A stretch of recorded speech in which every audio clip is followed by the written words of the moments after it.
ఓం నమో భగవతే వాసుదేవాయ. ఓం నమో భగవతే వాసుదేవాయ. నారాయణం నమస్కృత్యం నరం చైవ నరోత్తమం దేవీం సరస్వతిం వ్యాసం తతో జయం ఉదీరహే. నష్టప్రాయేషు అభద్రేషు నిత్యం భాగవతా సేవయా భగవతేరుత్తమశ్లోకే భక్తిర్భవతి నైష్కృతిం. ఏ కృష్ణ కరుణా సింధు దీనబంధు జగత్పతే గోపేశ గోపికా కాంత రాధా కాంత నమస్తుతే. తప్త కాంచన గౌరాంగే రాధే బృందావనేశ్వరి వృషభానుసుతే దేవి ప్రణమామి హరిప్రియే. నమో మహావదన్యాయ కృష్ణ ప్రేమ ప్రదాయతే కృష్ణాయ కృష్ణ చైతన్య నామ్రమే గౌరత్రిసే నమః. వాంఛాకల్పతరుద్రేస్య కృపా సింధుభ్యేవ చ పతితానాం పావనేభ్యో వైష్ణవేభ్యో నమో నమః. జయ శ్రీకృష్ణ చైతన్య ప్రభు నిత్యానంద శ్రీ అద్వైత గదాధర శ్రీవాసాది గౌరభక్తవృంద. హరే కృష్ణ కృష్ణ కృష్ణ హరే హరే హరే రామ రామ రామ హరే హరే.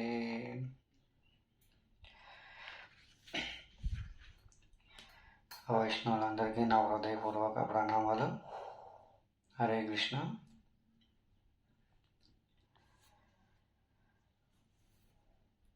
పరీక్షిత్ మహారాజు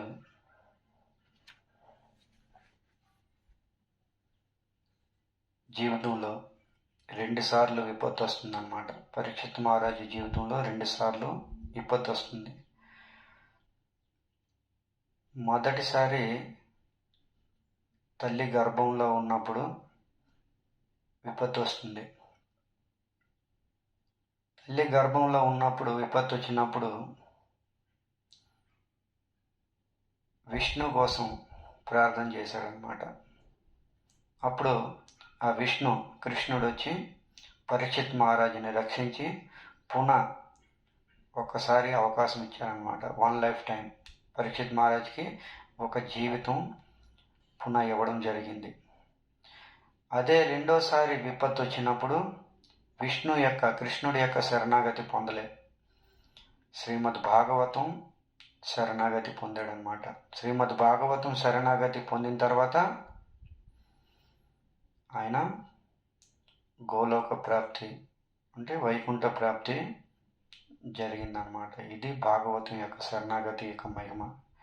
సో భగవంతుడి కన్నా భాగవతం శ్రేష్టం. 2 ఒకటే, భగవంతుడు భాగవతం ఒకటే. అయిన తారతమ్య దృష్టితో చూస్తే భగవంతుడి కన్నా భాగవతం శ్రేష్టము. భగవంతుడు వచ్చి ఎంతమందిని ఉద్ధరించాడు? భగవంతుడి నామము వచ్చి ఎంతమందిని ఉద్ధరించిందో మనం ఊహించుకోవచ్చు అన్నమాట. సో అందుకనే శ్రీమద్ భాగవతం శరణాగతి ఎవరైతే పొందుతారో, శరణాగతి అంటే నిత్యం భాగవత సేవయ. వ్యాసముని చెప్తున్నారు కదా, నిత్యం ప్రతినిత్యం భాగవత సేవయ. ప్రతిరోజు కూడా భాగవతం సేవ చేయాలన్నమాట. సేవ చేయడం అంటే పఠనం పాఠనం భక్తి శ్రద్ధలతో వినాలి. ఆ వినడం మూలంగా మనకి అంత్యకాలంలో స్మరణ వస్తుంది. ఇప్పుడు శ్రవణం చేస్తే అప్పుడు స్మరణ వస్తుంది. ఈ స్మరణ అనేది మనసులో కలిగేదన్నమాట. ఈ స్మరణ ద్వారా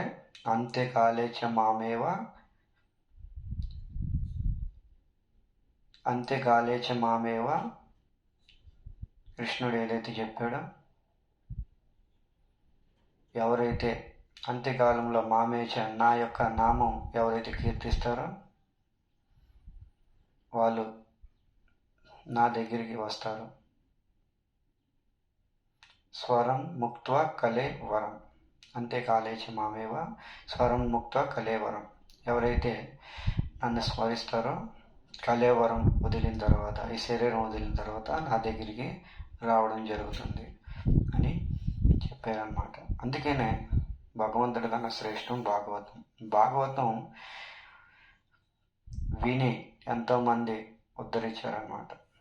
అలాంటిది మనం అందరం కూడా ఎంతో పుణ్యశాలు అయి ఉన్నామన్నమాట. ఎందుకంటే ఈ భాగవతం వినడానికి ఒకానొక రోజుల్లో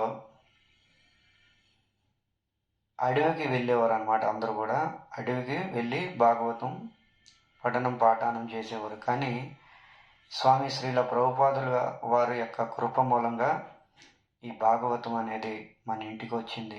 ప్రతి ఇంటి కూడా భాగవతం శ్రవణం జరుగుతుందన్నమాట. సో మనం అందరం కూడా ఎంతో అదృష్టవంతులం. అలాంటి లాభాన్ని మనం అందరం కూడా పొందాలన్నమాట. భాగవతం ద్వారా లాభాన్ని పొందాలి. అలాంటి భాగవతంలో భాగవత ఉత్తముడైన పరీక్షిత్ మహారాజు కథ ఇంకా చాలా శ్రేష్టమైంది. పరీక్షిత్ మహారాజుకి ఎప్పుడైతే శాపం దొరికిందో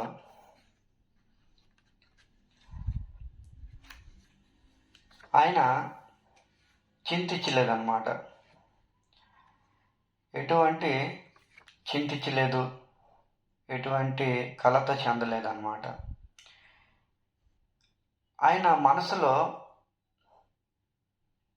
ఎటువంటి వేదన కూడా చెందలేదు, కలత కూడా చెందలేదన్నమాట. ఏది జరిగినా భగవంతుడి యొక్క కృప అని భావించాడు అన్నమాట.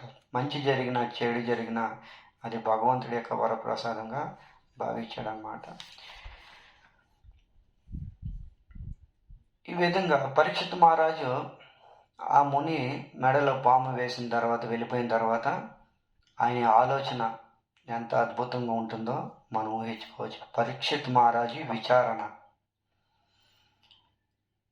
ఈ లెసన్ పేరు పరీక్షిత్ మహారాజు విచారణ అన్నమాట. ఆయన విచారణ, ఆయన యొక్క ఆలోచన ఎలా ఉంటుంది? వ్యక్తి ఎప్పుడు తన ఆలోచనతో ఉన్నతుడు అవుతాడనమాట. ధనంతో ఎప్పుడు ఉన్నతుడవుడు, కారు బంగ్లాతో ఉన్నతుడవుడు, ఎడ్యుకేషన్ ద్వారా ఉన్నతుడవుడు. ఆలోచన ఉన్నతంగా ఉండాలి. ఆలోచన, మంచి ఆలోచన ద్వారా ఉన్నతుడిగా భావిస్తారనమాట. సో పరీక్షిత్ మహారాజు ఈ విధంగా అపరాధం చేసిన తర్వాత మనసులో చింతిస్తున్నాడు అనమాట. మనసులో ఆలోచిస్తున్నాడు, బయటికి ఎవరికి చెప్పలే. ఇవి ఏదైతే శ్లోకాలు అన్నావో కొన్ని 2-3 శ్లోకాలు మనసులోనే అనుకుంటున్నాడు అనమాట. ఈ విధంగా నిన్న 2 శ్లోకాలు చర్చించుకున్నాం. ఈరోజు ఇంకోటి మనసులో ఏ విధంగా అనుకుంటున్నాడో చూద్దాం అన్నమాట.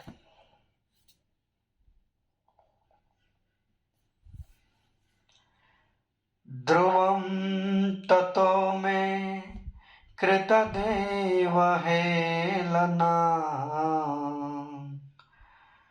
దురతయం వ్యసనం నాతి దీర్ఘ తదాస్తు కామం వ్యగనుస్కృతాయ మే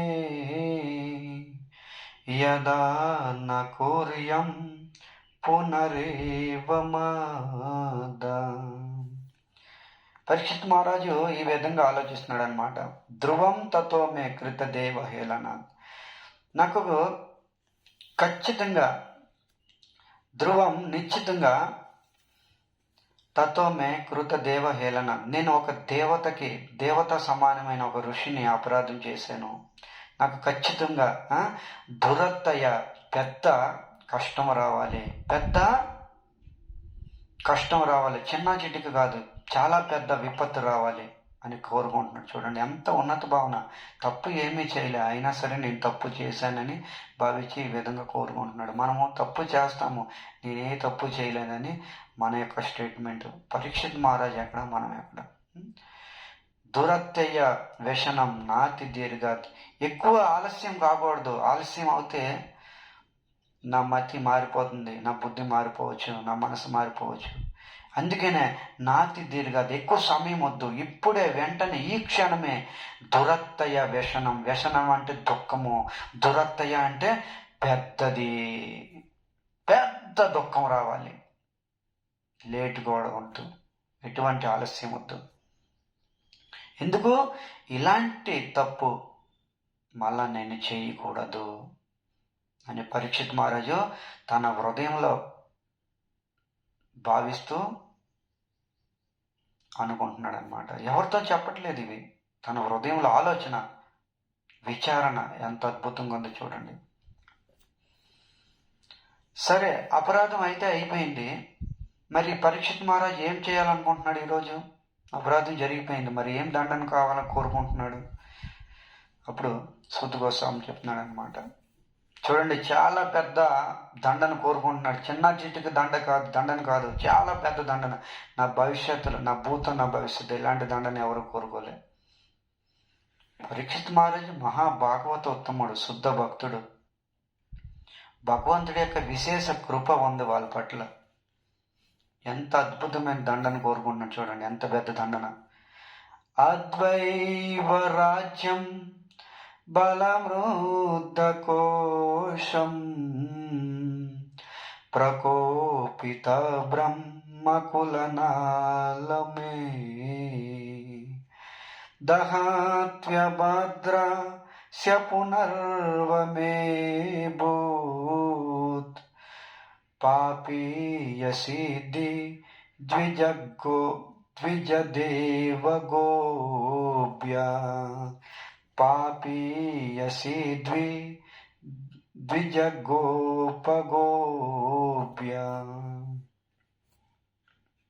పరీక్షిత్ మహారాజు ఏం కోరుకుంటున్నారు? అద్వైవ రాజ్యం, నాకు వెంటనే నా రాజ్యం నా నుంచి దూరం అవ్వాలి, నా రాజ్యము నా నుంచి దూరం అవ్వాలి, వెంటనే రాజ్యం నా నుంచి దూరం అవ్వాలి.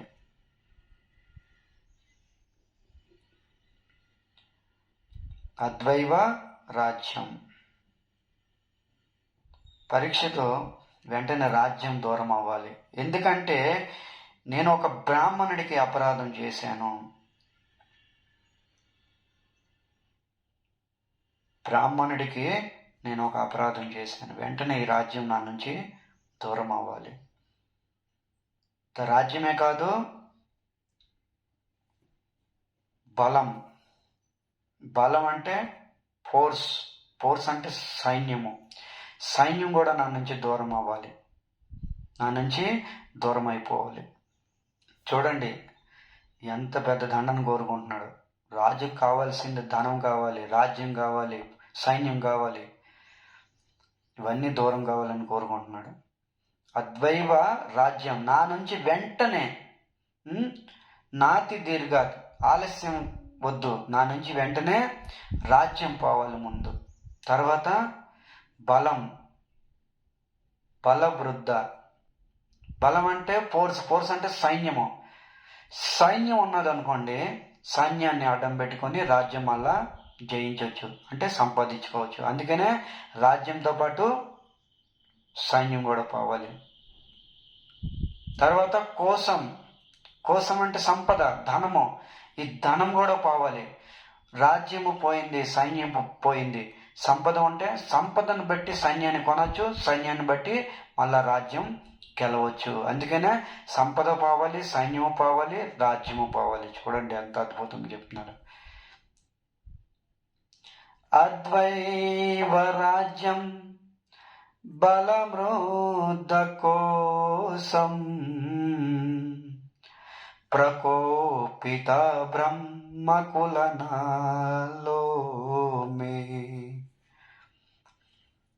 రాజ్యము పోవాలి, బలము పోవాలి, కోశం సంపద కావాలి. ఎందుకంటే నేను ఒక బ్రాహ్మణుడికి అపరాధం చేశాను, ఆ బ్రాహ్మణుడి క్రోధం మూలంగా ఇవన్నీ భస్మీభూతం అయిపోవాలి.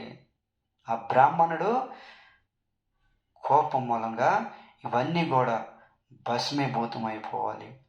ఏం చెప్తున్నారు? ప్రకోపిత బ్రహ్మ కులనలో మే.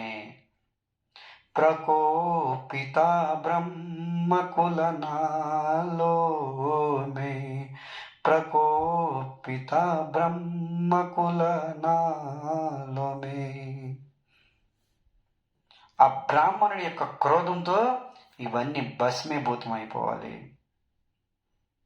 రాజ్యము, సైన్యము, సంపద, ఇవన్నీ కూడా నా నుంచి దూరం అయిపోవాలి. ఇక్కడ చెప్తున్నారనమాట, నేను ఒక బ్రాహ్మణుడికి అపరాధం చేశాను,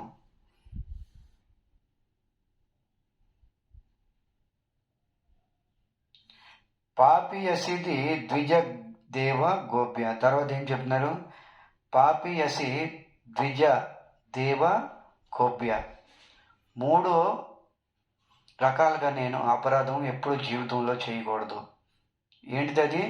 ద్విజ, దేవ, గోప్య. గోప్య అంటే గోమాత, ఆవు. ఈ 3 అపరాధాలు నేను చేయకుండా ఉండాలంటే అద్వైవ రాజ్యం బలమృత కోశం. ఈ 3 అపరాధాలు నేను చేయకుండా ఉండాలంటే నా నుంచి నా రాజ్యం పోవాలి, బలము పోవాలి, సంపద పోవాలి. ఇంకా తిరిగి నేను జీవితంలో ఎప్పుడు కూడా ఇలాంటి అపరాధం నేను చెయ్యకుండా ఉండాలంటే వెంటనే పోవాలి నా సంపద, రాజ్యము, ఫోర్స్. నేను గోమాతకి, దేవతకి, ద్విజ బ్రాహ్మణులకి, ఈ 3 పట్ల ఎప్పుడు అపరాధం చేయకూడదు అనమాట. ద్విజ అంటే బ్రాహ్మణ, వైష్ణవ, గోమాత, తర్వాత దేవతకి. దేవతలకు కూడా ఎప్పుడు అపరాధం చేయకూడదు. మనకి చాలా అహంకారం ఉంటుందన్నమాట. నేను కృష్ణ భక్తుడిని, కృష్ణ చైతన్యంలో ఉన్నాను అని అహంకారంతో దేవతలకి నిర్లక్ష్యం చేస్తాము, దేవతల్ని నిర్లక్ష్యం చేస్తాం. మనము దేవతల్ని అగౌరవపరుస్తాము. ఏ దేవి దేవత గుడికి వెళ్ళకూడదు అనేసి. ఎవరు చెప్పారు వెళ్ళకూడదనేసి? దేవి దేవతల గుడికి వెళ్ళాలి, వాళ్ళ పట్ల గౌరవించాలి. కానీ మన భావన అనేది తెలుసుకోవాలి. ఏ భావంతో వెళ్ళాలి మనము వాళ్ళ దగ్గరికి? గోపికలు వెళ్ళలేదా? కాత్యాయని వ్రతం చేశారు గోపికలు. కాత్యాయని దేవి ఎవరు? పార్వతీదేవి. పార్వతీదేవికి వ్రతం ఆచరించారనమాట గోపికలు 1 రోజులు. అందరికీ తెలిసిన విషయమే. రుక్మిణీదేవి ఆ పార్వతీదేవికి ఉపాసించలేదా? జగజ్జనని సీతాదేవి గజానంద్ గణపతి మహారాజుని ఉపాసించలేదా? దేనికోసము? కృష్ణుడు నా భర్త కావాలి, కృష్ణ ప్రేమ నాకు దక్కాలి, కృష్ణ చైతన్యంలో నేను ముందుకు సాగాలి. మన ఉద్దేశం క్లియర్గా ఉండాలి. మనం ఎక్కడికి వెళ్తున్నామని కాదు, ఎక్కడికైనా వెళ్ళండి, మన ఉద్దేశం క్లియర్గా ఉండాలి. ఉద్దేశం ఒకటే ఉండాలి. మన ఉద్దేశము, మన లక్ష్యము, మన గోలు కృష్ణుడు అనమాట. కృష్ణ ప్రేమ దక్కాలి నాకు, కృష్ణుడు నాకు భర్తగా రావాలి అనే ఉద్దేశంతో మనము దేవీ దేవతల గుడికి వెళ్ళి ఈ విధంగా ప్రార్థన చేయాలి. వాళ్ళని అందరిని గౌరవించాలి. ఈ సమాజంలో ఎవరు అగౌరవమైన పనులు చేయకూడదు. మనము అందరినీ గౌరవించాలి.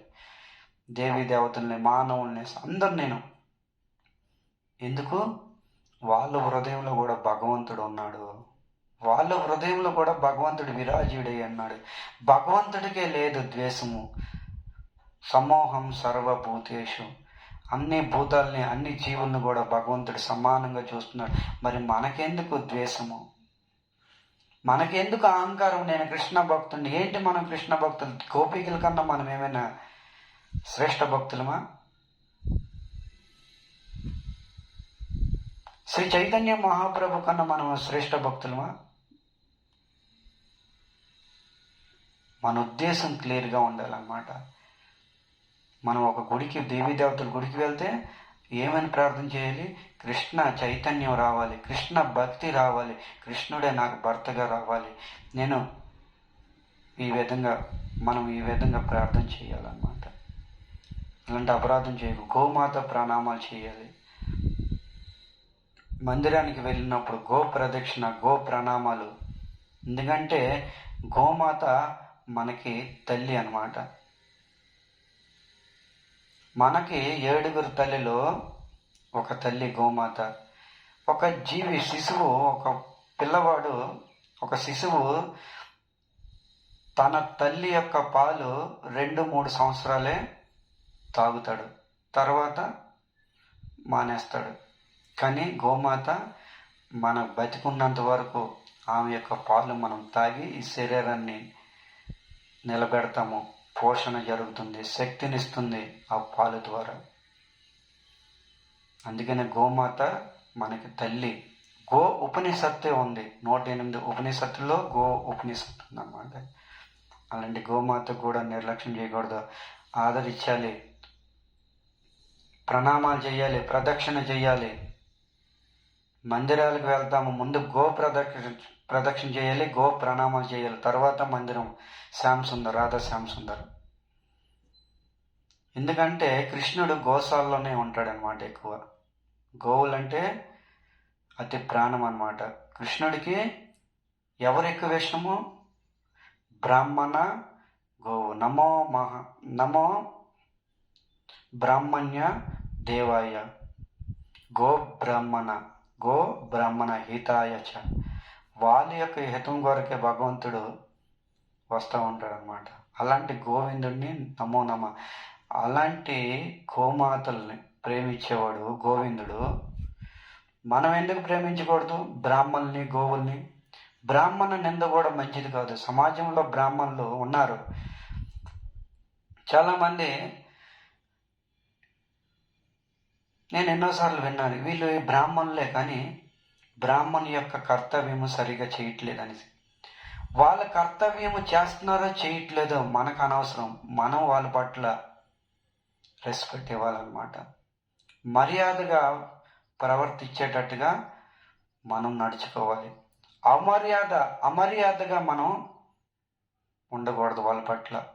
వాళ్ళు పడిపోయారు, వాళ్ళతో పాటు మిగతా వర్ణాలు కూడా పడిపోయేవి. బ్రాహ్మణులు ఒక్కలే కాదు, బ్రాహ్మణ క్షత్రియులు కూడా పడిపోయారు, వైశ్యులు కూడా లేదు, శూద్రులు కూడా పడిపోయారు, అన్ని వర్ణాలు కూడా పడిపోయారు. ఇక మనం ఎందుకు వాళ్ళ పట్ల ద్వేషము? ఒకవేళ పడిపోయారు అనుకోండి, అయినా మన యొక్క కర్తవ్యం వాళ్ళని గౌరవించాలి, బ్రాహ్మణ వైష్ణవుల్ని. ఎందుకంటే బ్రాహ్మణులు భగవంతుడి యొక్క ముఖార విందము, వైష్ణవులు ఆయన యొక్క హృదయము, ఆ విష్ణు యొక్క హృదయం. వైష్ణవులు విష్ణు యొక్క ముఖార విందము, ముఖము. బ్రాహ్మణులు సదా గౌరవించాలన్నమాట వైష్ణవుల్ని, బ్రాహ్మణుల్ని, దేవతల్ని. ఇక్కడ అదే చెప్తున్నాడు. తిరిగి నేను ఇలాంటి పాపం చేయకుండా ఉండాలంటే అద్వైవ రాజ్యం బలమృద్దకోశం ప్రకోపిత బ్రహ్మకుల నలోమే. ఆ బ్రాహ్మణుడు, తేజస్వి బ్రాహ్మణుడితోనే ఈ రాజ్యము, ఈ సంపద, ఈ పోర్సు అన్నీ కూడా భస్మీభూతం అయిపోవాలి. ఎందుకు? నేను తిరిగి మళ్ళీ ఇలాంటి అపరాధం చేయకూడదు, నేను చాలా పెద్ద అపరాధం చేశాను అని పరీక్షిత్ మహారాజు భావిస్తున్నాడు అన్నమాట. చూడండి ఎంత పెద్ద ఆలోచన ఇది మనసులోనమాట. మనం బయటికి అనము, మనసులోని ఇంకేం ఆలోచన ఉంటుంది మనకు తెలిసిన మన మనసులోని ఎలాంటి ఆలోచనలు మనం పెట్టుకుంటామో మనకు తెలుస్తుందన్నమాట. మన మనసులో ఎలాంటి ఆలోచనలు పరిగెడుతూ ఉంటావో ఎవరికి వాళ్ళు చెక్ చేసుకోండి ఒకసారి. మనసులో ఉన్నతమైన ఆలోచన, భావన రావాలన్నమాట. ఇదే పెద్ద భక్తి. కేవలం జపం చేస్తే సరిపోదు, మనసు కూడా చేంజ్ అవ్వాలి, మనసు మారాలి. జపం చేస్తున్నాము, హృదయం మారకపోతే మనసు పరివర్తన రాకపోతే ఎందుకు ఆ జపం? మంత్రం చేస్తున్నాము, మా అంటే మనసు, త్రా అంటే మనసుని నియంత్రించేది. అలాంటి నీ జపము మనసుని నియంత్రించలేకపోతుంది. మరి అలాంటి జపం చేసి ఎందుకు? జపం అపరాధం తప్ప, నామాపరాధం తప్ప. అలాంటి జపం ఎందుకు? ఎన్నో సంవత్సరాల నుండి జపం చేస్తూనే ఉన్నాము, మాళ్ళు అరిగిపోతున్నాయి, చేతులు అరిగిపోతున్నాయి, వేళ్ళు. తోటి వ్యక్తిని అగౌరవపరుస్తాము, అవమానిస్తాము, వైష్ణవుల బ్రాహ్మణులను నిందిస్తూ ఉంటాము. నీ మనసును నువ్వు అదుపులో పెట్టుకోలేకపోతున్నావు. ఏమంటే నేను చాలా పెద్ద సీనియర్ డివోటీ. ఇదేనా నీ సీనియర్ డివోటీ?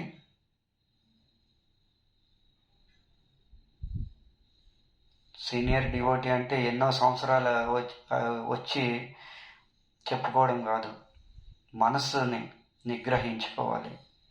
ఆ మనస్సుని కృష్ణుడు పాదాల దగ్గర అంకితం చేయాలి. మనసు బుద్ధిని ఆఫరింగ్ చేయాలి. మనసు బుద్ధి భగవంతుడికి ఆఫరింగ్ చేయాలి. కృష్ణుడు అదే కోరుతున్నాడు అనమాట.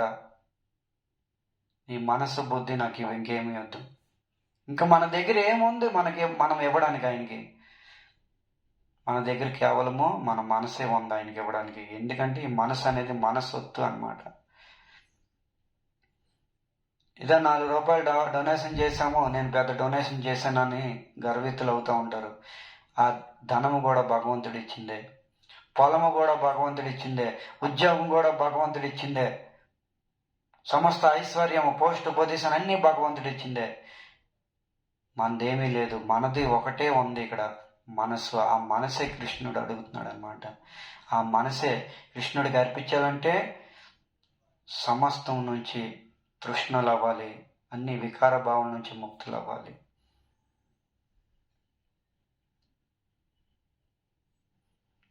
సో ఈరోజు పరీక్షిత్ మహారాజు ఈ విధంగా మనసులోని చాలా ఉన్నతమైన ఆలోచిస్తూ రాజ్యము, సంపద అన్నీ పోవాలి అని భావిస్తానన్నమాట.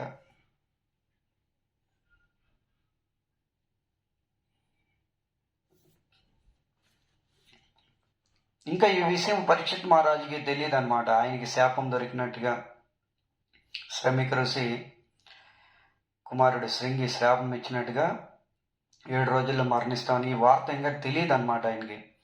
ఇవన్నీ ఆసనం మీద కూర్చొని ఆలోచిస్తున్నాడు. ఆ ఆసనం కూడా ఎలాంటిది? ధర్మాసనం అయి ఉంటుంది అనమాట. మనం కూర్చునే స్థానం కూడా మంచిదై ఉండాలి. ఎక్కడ పడితే అక్కడ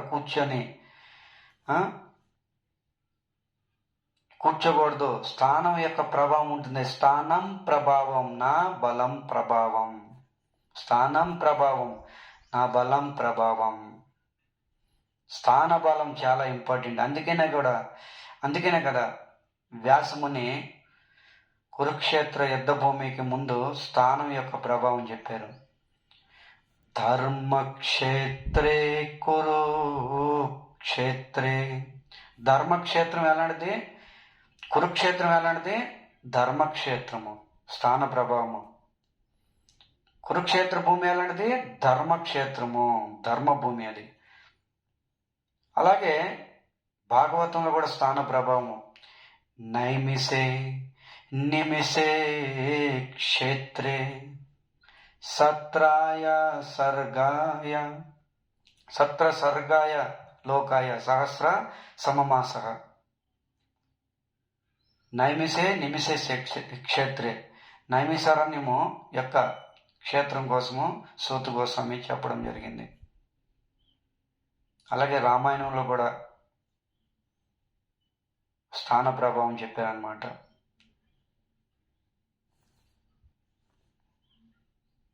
భరద్వాజ ఋషి బసయ ప్రయాగ. భరద్వాజ ఋషి ప్రయాగలో ఉంటున్నాడు. ప్రయాగలోనే కదా రామాయణం బయటపడింది. స్థాన ప్రభావం అన్నమాట. నీచ స్థానంలో కూర్చుంటే నీచ బుద్ధి వచ్చేది. ఉన్నతమైన మంచి ధార్మిక స్థానంలో కూర్చుంటే, ధర్మ స్థానంలో కూర్చుంటే ధర్మ ఆలోచన, మంచి విచారణ, మంచి ఆలోచన వచ్చింది. అంతే. దీంట్లోని ఎక్కువ పెద్ద బుద్ధి ఖర్చు పెట్టే అవసరం లేదు. దీంట్లోని స్థాన ప్రభావం. మనం ఎక్కడ కూర్చోవాలి, ఎవరితో చర్చించుకోవాలి, ఎవరితో స్నేహం చేయాలి,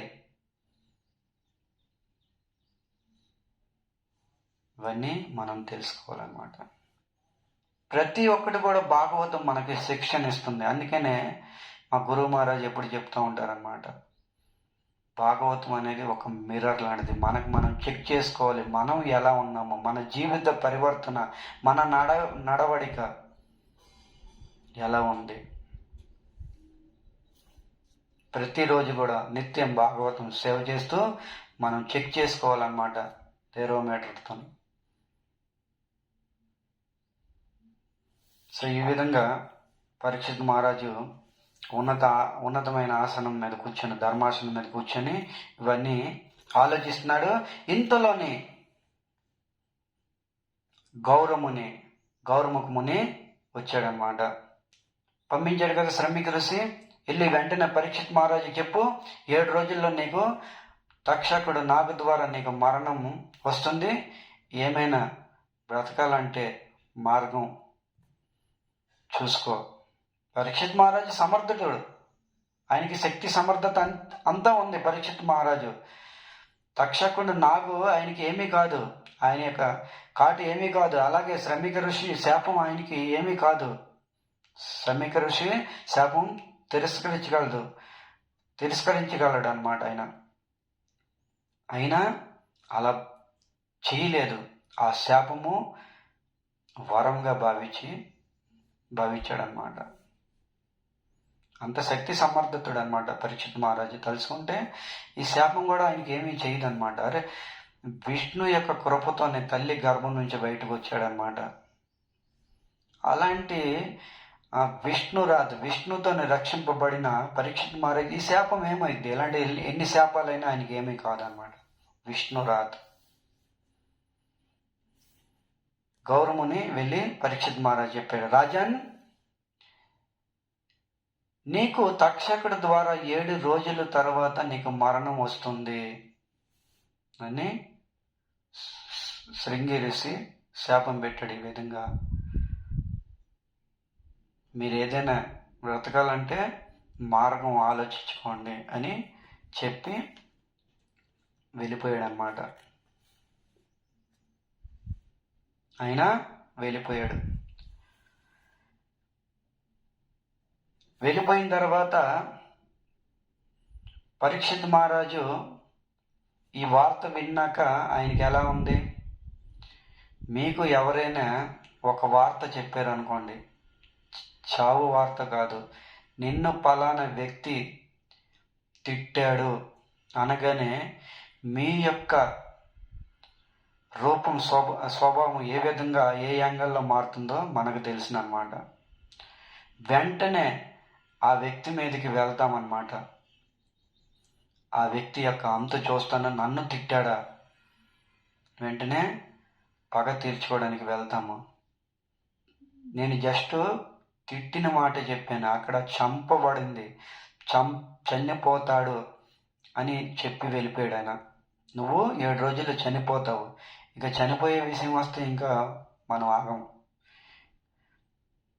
అలాంటి పరీక్షిత్ మహారాజు ఈ వార్త విన్న తర్వాత ఆయనకి ఎలా అనిపించింది? ససాధు మేనే నచిరే నతక్షక,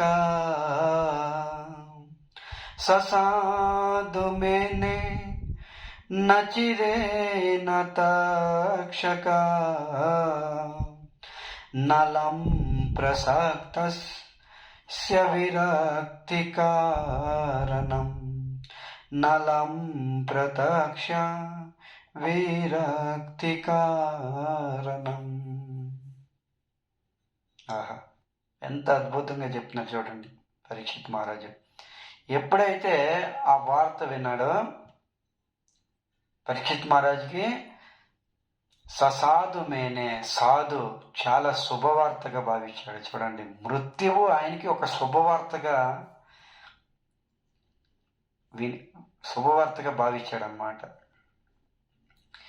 మృత్యు ఎప్పుడైతే 7 రోజులు వస్తుందని విన్నాడో ముని ద్వారా ఆయన ససాధు మేనే, ఎంతో శుభవార్త చెప్పావయ్యా అని శుభవార్తగా భావించాడు. చూడండి, మనకి ఆ వార్త ఎవరైనా చెప్పారనుకోండి, 4 రోజుల్లో నీకు క్యాన్సర్, చనిపోతావని డాక్టర్ చెప్తే మనము ఇక మన శక్తి సమర్థతలంతా కూడా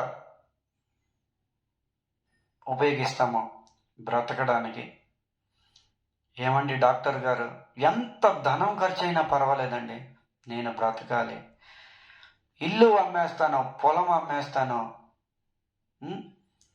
ఆస్తి పాస్తులు అన్నీ అమ్మినా సరే నన్ను రక్షించండి, నన్ను రక్షించండి.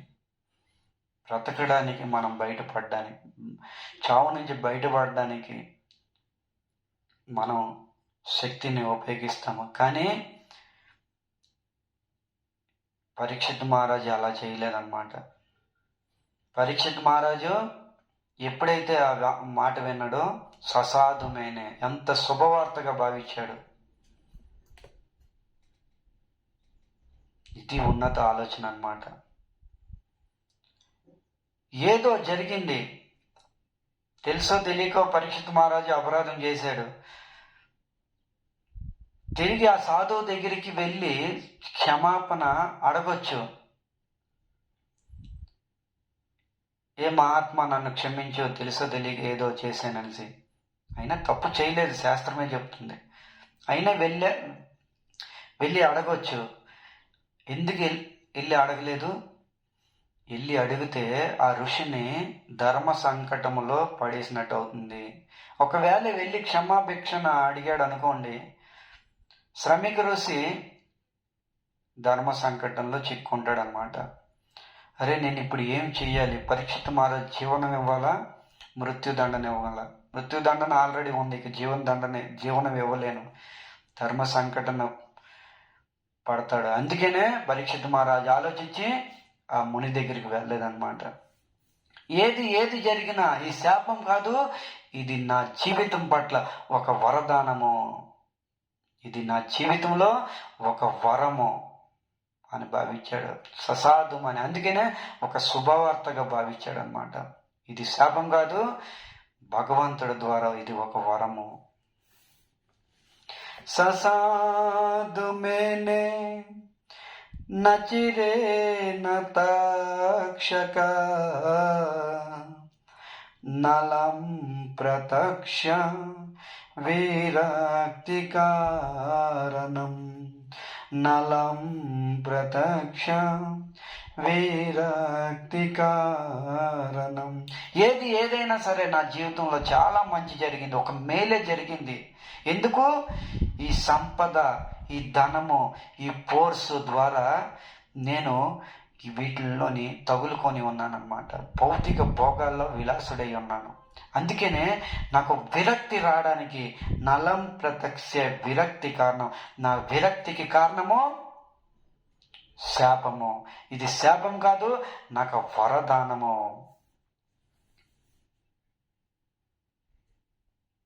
జీవితంలో ఎప్పుడైనా మంచి జరిగినా చెడు జరిగినా భగవంతుడి యొక్క కృపే అనుకోవాలన్నమాట. భగవంతుడి యొక్క ప్రసాదం అనే భావించి స్వీకరించాలి. చెడు వచ్చిందని కలత చెంది భగవంతుడి మీద నిందించడం కాదు. చెడు జరిగింది ఎందుకు? నీ జీవితం పట్ల చెడు ఎందుకు జరిగింది? అది నీ అపరాధం మూలంగా నీకు చెడుగా ఈరోజు నీ దగ్గరికి వచ్చింది. నువ్వు అపరాధం చేయకపోతే, ఎటువంటి పాపం చేయకపోతే నీ జీవితంలో దుఃఖము చెడు అనేది ఒకటి రాదు. ఎందుకు వస్తుంది? భగవంతుడికి అదే టార్గెట్, ఆ జీవులకి దుఃఖాలను ఇవ్వడము. ఇదే పని కృష్ణుడికి. వైకుంఠంలో ఇదే ఆలోచిస్తూ ఉంటాడా, ఎవరికి దుఃఖాలు ఇవ్వాలి? కృష్ణుడు ప్రేమించే స్వభావము, దండించే స్వభావమే కాదు ఆయన్ని. ఆయన ప్రేమించే స్వభావం అన్నమాట. ప్రేమమూర్తుడైన. ఈరోజు మనందరికీ దుఃఖాలు ఇవన్నీ వస్తున్నామంటే ఎందుకు? స్వయంకృత అపరాధము. మనం ఏదో తప్పు చేసాము ఈ జన్మలోనో, లేదా ముందు జన్మలోనో. తెలుసుకోవాలి, కర్మ సిద్ధాంతం తెలుసుకొని జీవితం గడపాలి. తిరిగి మళ్ళా అలాంటి కర్మ చేయకూడదు. వాడి నుంచి నాకు దుఃఖం వచ్చింది. ఎవరు మనకు దుఃఖం ఇవ్వగలరు ఈ ప్రపంచంలోని? ఎవరైనా మనకు దుఃఖాన్ని ఇవ్వగలరా? ఎవరికి అంత ధైర్యం లేదు, అంత శక్తి సమర్థత లేదు మనకు దుఃఖం ఇచ్చేది. ఈ దుఃఖం వచ్చిందంటే మనం చేసిన కర్మ ద్వారా మనకు దుఃఖం వచ్చింది, మనం చేసిన కర్మ ద్వారా మనకి సుఖం వచ్చింది అని భావించుకోవాలన్నమాట. దుఃఖం వచ్చిన ఆయన ద్వారా అని ఇంకొద్దిగా ఎక్కువ కర్మ పెంచుకోవడం కాదనమాట. వివేకంతో ఆలోచించాలన్నమాట. జ్ఞానం బుద్ధితో ఆలోచించాలి. ఆ బుద్ధి ఎక్కడి నుండి వస్తుంది? శాస్త్రాలు వింటే, శాస్త్రం ద్వారా వస్తుంది. శాస్త్రం వినాలి. అందుకనే ఇవన్నీ ఎందుకు జరుగుతున్నాయి, నా పట్ల దుఃఖం ఎందుకు వచ్చింది, నేను ఎందుకు దుఃఖితుడినై ఉన్నాను, తిరిగి నిందిస్తే ఇంకా ఎక్కువైపోతుంది. కర్మ పోదు, తర్వాత ఇంకెక్కువ అవుతుంది అన్నమాట. తోటి వ్యక్తిని నిందించడం, తోటి వ్యక్తిని దూషించడం, తోటి వ్యక్తిని కొట్టడం, తోటి వ్యక్తిని తిట్టడం. మనం కర్మ పోయేటట్టుగా ప్రవర్తించాలి, కర్మను పెంచుకునేటట్టుగా ప్రవర్తించకూడదు. ఇప్పుడు ఏదైతే నా జీవితంలో వచ్చిందో, ఏదో పూర్వం చేసిన కర్మ, ఇప్పుడో అప్పుడో ఎప్పుడో ఒకనాడు చేసిన కర్మ, ఈ కర్మ ఎలా పోతుందో దాన్ని స్వీకరించాలి. కర్మని స్వీకరించాలి. మనము కర్మని తిరస్కరించడానికి ప్రయత్నం చేస్తే అది రెట్టింపు అవుతుంది. దాన్ని జీరో చేయాలన్నమాట. దాన్ని దాయకూడదు, ఎవరిని కూడా నిందించకూడదు. పరీక్షిత్ మహారాజ్ జీవితంలో కష్టం వచ్చింది. ఆయన ఎటువంటి పాపం చేయలే, అపరాధం చేయలే, ఎవరికి ఏమీ చేయలే, అయినా సరే కష్టం వచ్చింది. అయినా ససాధు మేనే నచిరే నక్షక, ఎంత శుభవార్తగా భావించాడు. ఆహా, ఎంత శుభవార్త చెప్పావు, ఏ గౌరవముని. నా జీవితం నేను చాలా ఆనందపడుతున్నాను.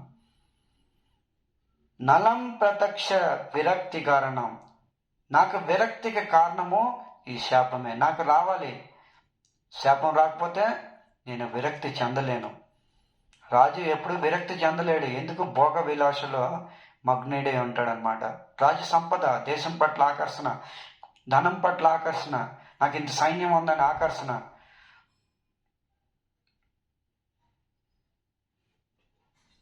సూత గోస్వామి చాలా అద్భుతంగా చెప్తున్నారనమాట పరీక్షిత్ మహారాజు కోసం. నలం ప్రత్యక్ష విరక్తి కారణం, ఇది శాపం కాదు, నాకు వరదానము అని భావించాడనమాట. మన జీవితంలో కూడా ఎప్పుడైనా ఏదైనా వచ్చిందంటే అది దీని వెనకాతల ఏదో ఒక రహస్యం ఉంటుంది అని భావించాలన్నమాట. సహించాలి, ఓర్చుకోవాలి ప్రతి దాన్ని. శ్రీ చైతన్య మహాప్రభు అదే చెప్తున్నారు కదా, సహిష్ణున, ప్రతి దాన్ని కూడా ఓర్చుకునేటట్లుగా మెసులుకోవాలి.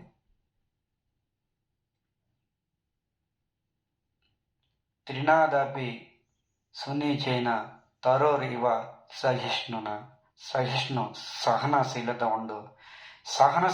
ఉండు, ఓర్పు సహనం ఉండాలి. అక్కడ గీతాలో కృష్ణుడు కూడా అదే చెప్తున్నాడు అర్జునుడికి. శీతోష్ణ సుఖ దుఃఖ,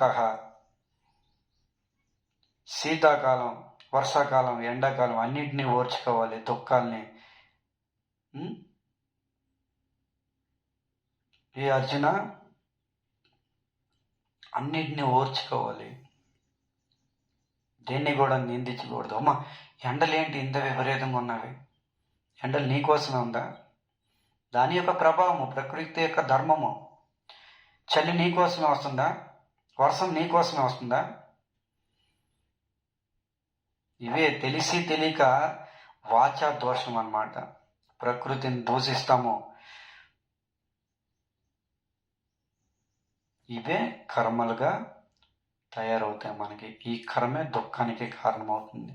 ప్రతి ఒక్కటి కూడా సూక్ష్మంగా, చాలా బుద్ధితోని ఆలోచించి జీవనం గడపాలన్నమాట.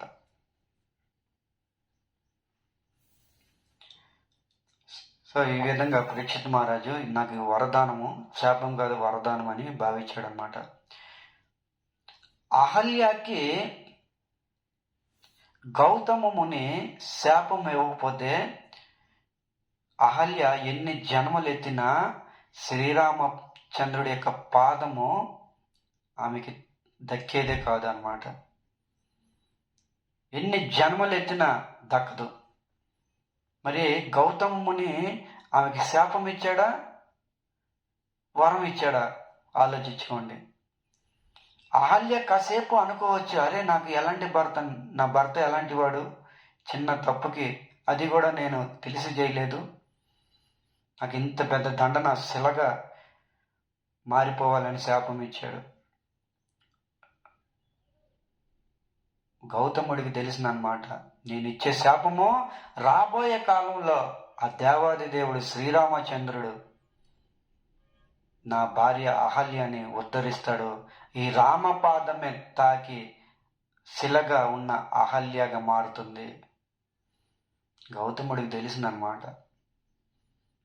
మన జీవితంలో ఏది జరిగినా ప్రస్తుతానికి చెడుగా ఉండొచ్చు, తర్వాత అదే మంచి.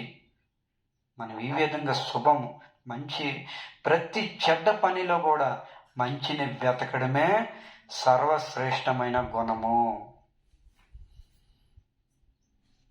ప్రతి చెడ్డ వ్యక్తిలో కూడా మంచి గుణం వెతకాలి. వ్యక్తి చెడ్డవాడే, కానీ అందులో ఏదో ఒక గుణం మంచిది దాగుండిద్ది కదా. రావణాసురుడు వ్యక్తి చెడ్డవాడే, అయినా సరే శ్రీరామచంద్రుడు ఆ చెడ్డ వ్యక్తి దగ్గరికి వెళ్ళి ఏదైనా జ్ఞానం ఉందేమో రావణాసురుడి దగ్గర తీసుకో లక్ష్మణ, ఇది సంసారానికి పంచుదాము అని లక్ష్మణ స్వామిని ఆదేశించాడనమాట శ్రీరామచంద్రుడు. లక్ష్మణుడు వెళ్ళాడు, ఏ రావణ చనిపోతున్నావు కదా, నీ దగ్గర ఏదైనా జ్ఞానం ఉంటే నాకు ఇవ్వనిసి. రావణాసురుడు మూతి ముడుచుకున్నాడు, చెప్పలే. జ్ఞానం పొందే విధానం ఇదేనా అనేసి శ్రీరామచంద్రుడు అడిగాడనమాట, లక్ష్మణ రావణాసురుడు ఏమైనా చెప్పాడా? లేదు, చెప్పలేదు. లక్ష్మణుడు అంటున్నాడు, చింత చచ్చినా పులుపు చావలేదనిసి. నువ్వే విధంగా వెళ్ళావు, ఎలా అడిగావు? వెళ్ళాను, అడిగాను, వచ్చాను. అలా కాదు జ్ఞానము. వినయంతో వెళ్ళాలి.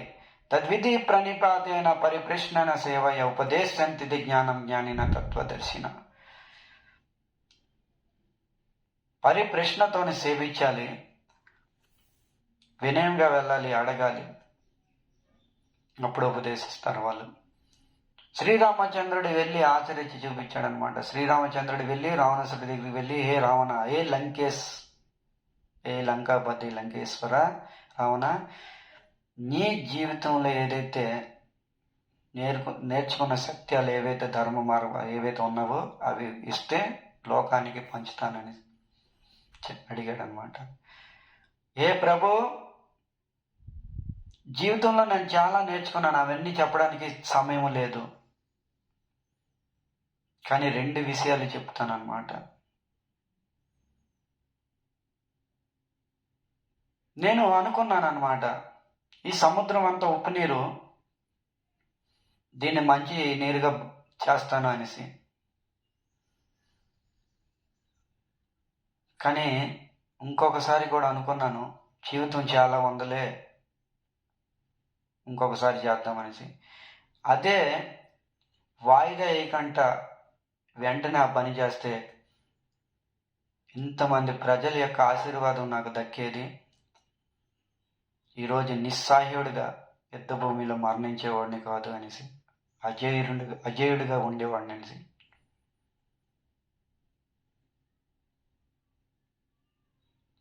సో ఈ విధంగా ప్రతి ఒక్క చెడ్డ వ్యక్తిలో ఒక మంచి గుణం మనం తీసుకోవచ్చు.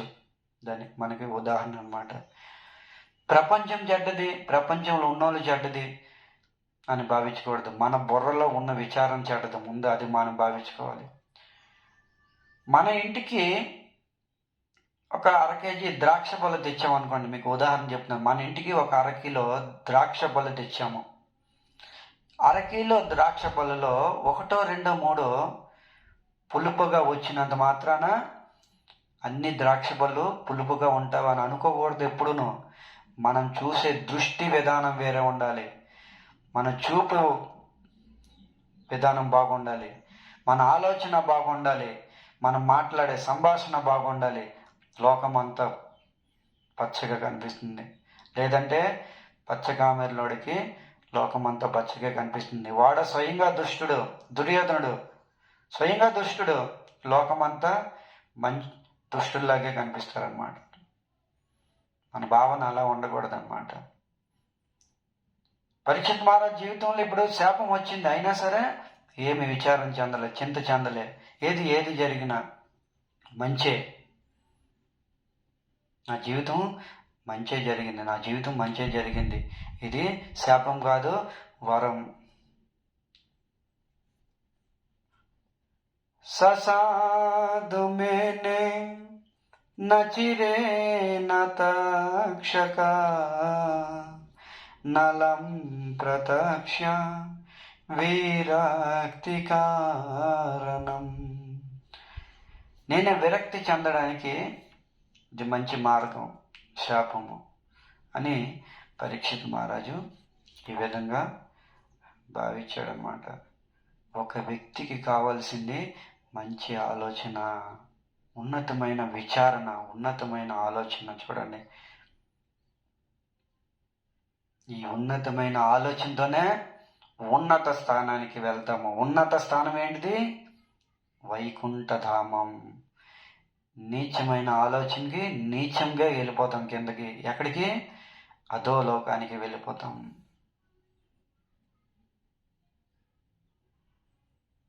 మంచి బుద్ధి ఉన్నాడు సత్వగుణంలో ఉంటాడు, చెడు బుద్ధి ఉన్నాడు రజోతమో గుణముల బుద్ధిలో ఉంటాడు. సో ఈ విధంగా మన బుద్ధి, మన ఆలోచన విధానం మార్చుకోవాలి. ప్రపంచం వైపు మనం ఎప్పుడు నిందించకూడదు. ప్రపంచంలో ఉన్న నాగరికులకి ఏ వస్తువుల్ని కానీ దేన్ని కానీ నిందించకూడదు, ఎవరిని దూషించకూడదు. ఇదంతా భగవంతుడి యొక్క సంపద, భగవంతుడి యొక్క సృష్టి. ఇదంతాను ఇది మనం భావించాలి. ప్రకృతి ఎందుకు ఇలా ఉంది, ఎందుకు కొండలు ఇలా ఎందుకున్నాయి, పుట్టలు ఎందుకున్నవి ఇలాగా, చెట్టులు ఏంటి ఇలాగా, ఇవన్నీ భగవంతుడి యొక్క సృష్టి, భగవంతుడి యొక్క సంపద, భగవంతుడి యొక్క శరీరం విస్తరణ. ఇదంతాను ఈ సృష్టి భగవంతుడి యొక్క శరీర విస్తరణ. దేన్ని కూడా నిందించకూడదు. నదుల్ని కానీ, సముద్రాలను కానీ, చెట్టుల్ని, చేమల్ని, పుట్టల్ని, వాతావరణం కూడాను, ఎండాకాలం, వర్షాకాలం, చలికాలము, ఋతువులను కానీ ఏది కూడా నిందించకూడదు. నిందించామా కర్మబంధనం అయిపోతుంది. ఆ సృష్టిలో, ఈ ప్రకృతిలో ఉన్న జీవులను కూడా నిందించకూడదు. జీవులు భగవంతుడి యొక్క అంశలు.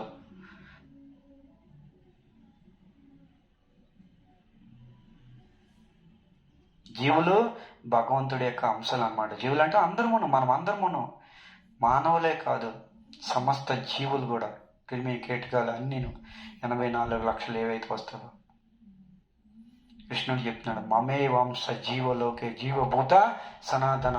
ఏ అర్జున, మమ అంశ, నా అంశలో ఈ జీవభూతాలన్నీను. సో ఈ విధంగా మైత్రి భావన ఉండాలి. ప్రతి ఒక్కరి పట్ల స్నేహ భావన ఉండాలి, మైత్రి భావన ఉండాలి. ఇవి మంచి గుణాల యొక్క స్టెప్. ఇది భక్తి, ఇది భక్తి. ఇదే భక్తి అంటే. స్నేహ భావన ఉండాలి, మైత్రి భావన, ద్వేష భావన ఉండకూడదు ఎప్పుడును. అందరినీ ప్రేమించాలి. అప్పుడు మన బుద్ధి, ఆలోచన, మన విచారణ ఉన్నతంగా ఉంటుంది. సో తిరిగి తరువాయి భాగం మళ్ళీ మనం చర్చించుకుందాము.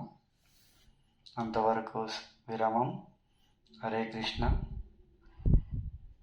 ఈ వీడియోలో మీరు కంటిన్యూగా చూడాలి అనుకుంటే మీరు ఈ ఛానల్ని సబ్స్క్రైబ్ చేసుకోండి. అందరికీ, ప్రతి ఒక్కరికి కూడా షేర్ చేయండి. అందరికీ చూసే భాగ్యం ఉంటుంది. ఈ భాగవత అమృతం అనేది అందరూ ఆస్వాదించాలి. మా గురు మహారాజ్ యొక్క కోరిక. హరే కృష్ణ.